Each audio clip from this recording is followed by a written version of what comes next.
안녕하세요. 현장이 묻고 안전 담당자가 답하다 14번째입니다. 본 자료는 학습에 활용하시고 업무에 적용할 경우는 공식 기관인 고용노동부의 질의를 통해서 추진하시기 바랍니다. 현장 질의 131번 공사계약 시기별 산재 예방 기술 지도 계약입니다. 계약 시기별 관련 규정이 다른데요. 공사 착공 전에 계약을 해야 되고 22년 8월 이전에는 공사도급업체가 안전보건관리비의 20% 이내에서 사용이 가능했습니다. 그렇지만 22년도 8월 18일 이후 건설공사 도급인과 자기공사자가 예산을 편성해서 산재예방 기술지도 계약을 하도록 돼 있고 안전보건관리비에서는 사용이 불가능하도록 이렇게 되어 있습니다. 그리고 참고로 안전보건관리비 요율이 해마다 바뀌고 있는데요. 24년 1월 1일, 25년 1월 1일 이후 이렇게 두 번 바뀌었습니다. 24년도에는 공사 종류가 바뀌었고 25년도는 요율이 바뀌면서 두 번 바뀌면서 요율이 증가되는 효과가 있었습니다. 산재방 기술지도 계약은 공사금액 1억 원 이상 공사를 하되 제외되는 경우는 안전관리자 업무를 전담토록 하는 경우 또는 1개월 미만의 공사는 예외하도록 이렇게 하고 있습니다. 요율 적용 내용을 간단히 말씀드리면 기존의 신재생 설비 공사 및 발전 설비 공사 같은 경우 일반 건설 공사 을을 적용했지만 24년도 1월 1일 이후는 건축 공사를 적용하도록 이렇게 변경이 되었습니다. 이 사항은 고용노동부 질의응답 사항에서 다시 한번 설명을 해드리도록 이렇게 하겠습니다. 관련 기준인데요. 공사 종류 및 규모별 산업안전보건관리비 계산 기준표에서 보면은 당초에는 이렇게 돼 있었는데 변경된 경우 25년도 1월 1일 이후 건축공사 같은 경우는 5억 원 이상 2.28%, 그러니까 당초에 1.86에서 2.28%로 증가가 되었습니다. 그리고 24년도 이전에는 건축공사, 토목공사 이렇게 분류를 하는 것이 아니고 일반 건설공사, 갑을 이렇게 구분을 했었습니다. 그래서 고용노동부의 질의 해석 결과는 건설공사의 경우 발전소 공사가 신규로 진행될 때는 준건설공사, 그래서 3.05%를 적용을 해야 되고 발전소 준공 이후 유사한 유지보수, 하자보수 등의 공사를 할 경우는 중건설공사가 아닌 건축공사, 요율이 다소 낮은 건축공사를 적용하도록 하는 건설안전 주요 정책 설명에 관련 자료를 참고하시면 되겠습니다. 이 사항은 좀 헷갈리긴 하는데요. 공사가 신규로 될 때는 준건설공사의 3.05%, 그리고 준공 이후는 건축공사를 적용한 2.28% 이렇게 적용을 하시면 되겠습니다. 현장 질의 132번 코사 가이드에 대한 내용인데요. 코사 가이드는 법적인 구속력이 없습니다. 산업안전보건법이 최소한의 규정이라면 코사 가이드는 더 높은 수준의 자율적 안전 가이드이기 때문에 법적 구속력은 없습니다. 책에는 공정안전 지침, 안전보건 일반 지침 등 16종 1349개 지침으로 구성되어 있고 표준재정위원회에서 의결하여 개정 또는 폐지하도록 이렇게 하고 있습니다. 그렇지만 고용노동부의 관리 감독을 받다 보면 주로 코샤 가이드를 기준으로 업무를 개선토록 하는 권고가 이루어지고 있습니다.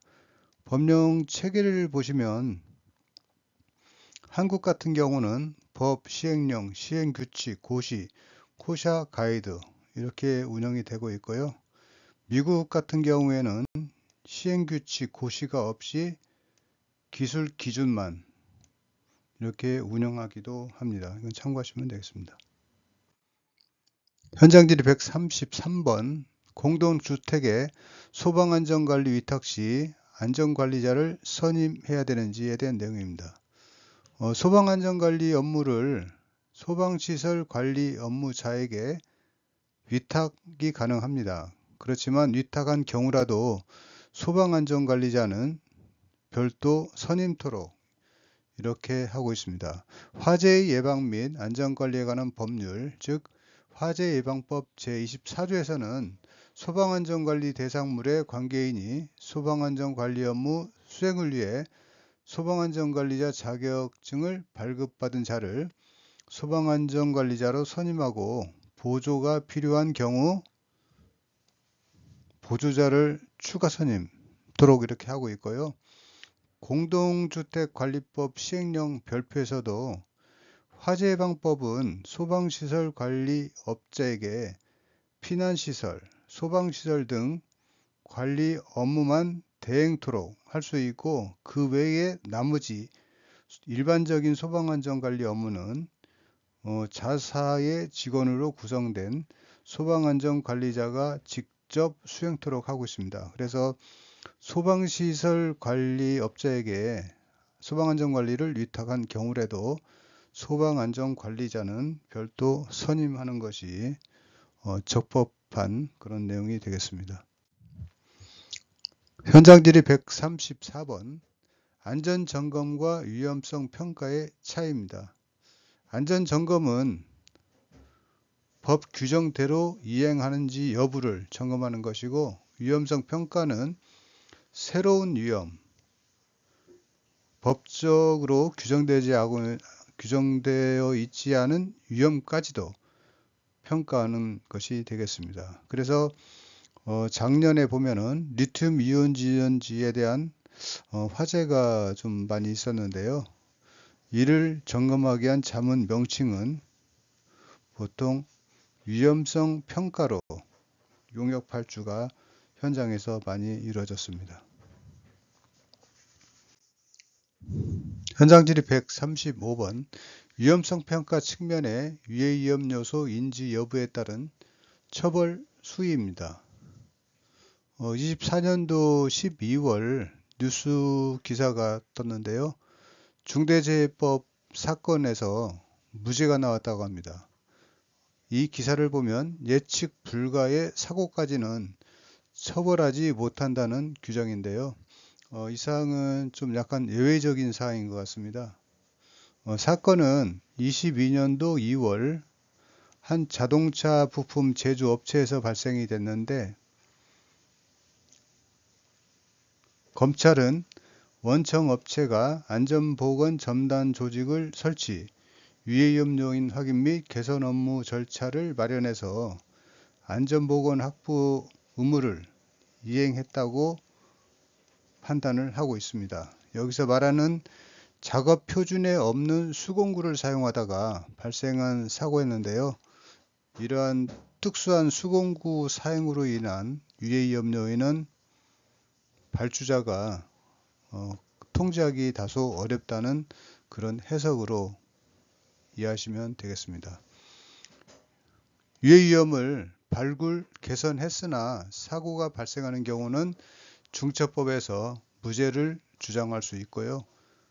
발굴했는데 개선하지 못하여 사고가 발생된 경우는 산안법의 안전보건 의무 조치 이행 위반으로 처벌이 가능합니다. 그리고 위험을 발굴하지 못했고 개선하지 못한 경우, 그러니까 위험을 인지하지 못해서 개선도 할 수 없는 경우는 이 경우에 사고가 발생되면은 법적인 논쟁이 좀 심할 것으로 판단이 됩니다. 현장질의 136번입니다.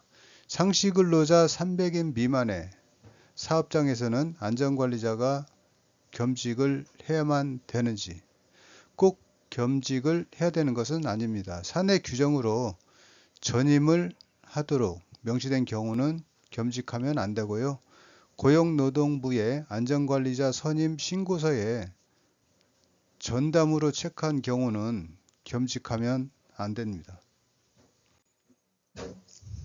현장질의 137번 터빈 윤활유 탱크의 인허가 특례 주장입니다.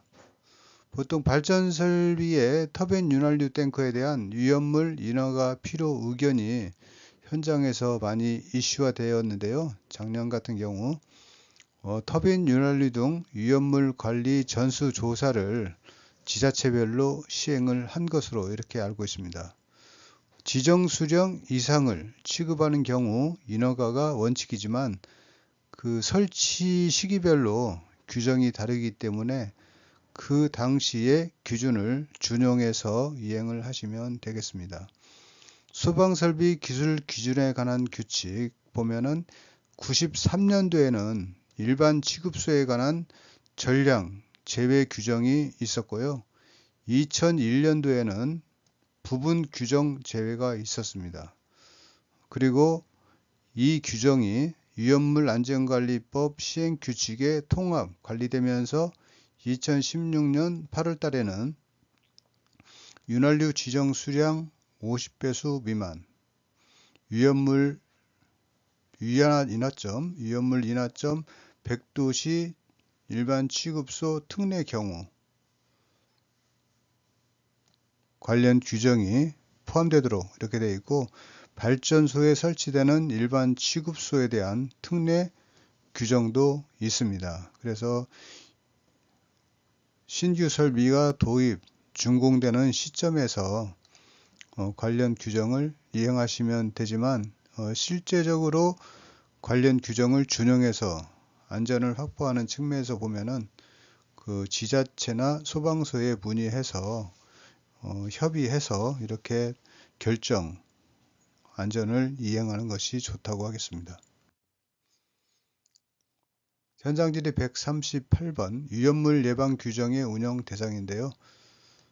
건설 시 인허가 대상은 위험물 지정 수량 이상 취급하는 경우입니다. 그리고 예방 규정 운영 대상은 저장 소별 지정 수량 초과 시 예방 규정은 조직 및 임무, 자체 소방대 편성, 교육, 작업 수칙 등 13항목이 명시되도록 이렇게 되어 있고, 예방 규정 운영 대상은 5개 저장소 같은 경우 지정 수량의 100배, 제조소는 10배, 옥내 저장소는 150배, 일반 취급소는 10배, 이 경우에는 윤활유 탱크가 포함이 됩니다. 이런 경우에는 예방 규정 운영 대상이 되겠습니다. 139번 코샤 MS 지적사항인 산업안전보건위원회 심의 의결의 범위입니다. 본사항은 코샤 MS 인증을 받다 보면 심사위원회 지적사항이 많이 나오는데요. 기존의 산안법은 재예방계획의 수립, 안전보건관리 규정의 변경, 근로자의 건강진단, 중대재해 원인 조사 및 재발 방지 대책 등 8항목에 대하여 산업안전보건위원회에서 심의 의결하도록 이렇게 하고 있지만, 코샤 MS는 내용이 다소 추가되어 있습니다. 그래서 코샤 MS는 위험성 평가 결과 개선사항, 내부 심사 결과까지도 심의 의결토록 이렇게 하고 있습니다. 그렇지만 현장에서는 12개 항목을 의결사항으로 운영되는데 다소 부담을 갖는 것으로 알고 있습니다. 현장질 140번 공사기간을 단축하는 경우의 처벌입니다. 건설공사 발주자는 설계 도서에 따라 결정된 공사 기간을 단축해서는 안 됩니다. 공사비용 절감을 위해서 무리한 공사를 방지하기 위하여 처벌 규정을 두고 있는데요. 20년도의 뉴스를 보더라도 무리한 공기 단축 지시, 건설공사 발주자 형사처벌 받는다. 이 규정에서 보시면은 공기한 단축은 무리한 공기 단축이 안 되는 것이지 공기 단축이 산업법에서 금지하고 있는 경우는 아닙니다. 민간 공사도 적정 공기 산정 의무화 규정이 있었는데요. 비용 절감보다는 안전이 우선한다는 그런 취지로 해석을 하시면 되겠습니다. 공사 기간의 산정 원칙이 있는데요. 관련 규정에 따라서 공사 기간을 산정해서 운영하시면 되겠습니다. 산안법 69조에 따라 사업을 타인에게 도급하는 자는 설계 도서 등에 따라 산정된 공사 기간을 정당한 사유 없이 단축을 금지토록 하고 있습니다. 그래서 설계 도서를 협의하여 변경 후 공기를 단축하는 것은 위법이 아니라고 하겠습니다. 현장질의 141번 안전장구를 착용해야 하는 법적인 이유입니다.